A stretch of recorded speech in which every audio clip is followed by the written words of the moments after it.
At dahil sa Bagyong Glenda, umabot sa hanggang 90% ng mga Meralco customer ang nawala ng kuryente. Pero nabawasan na kaya ang mga nakaranas ng brownout? Alamin natin sa report ng saksing si Julius Segovia.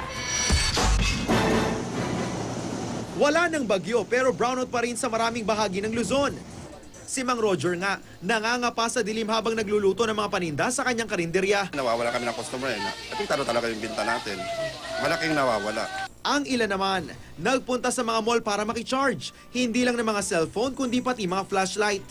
Hanggang 90% ng Meralco customers ang nawalan ng kuryente. Pero bumaba na yan ang mga kawad at pose ng kuryente kasi partikular sa Southern Luzon, napinsala ng Bagyong Glenda.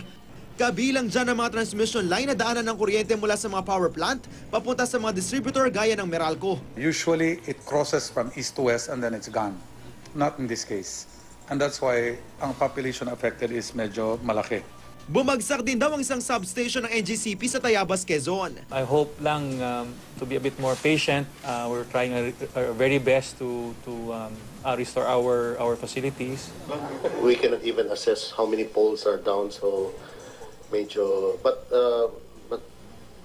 initially I don't think this is very big damage on GCP side.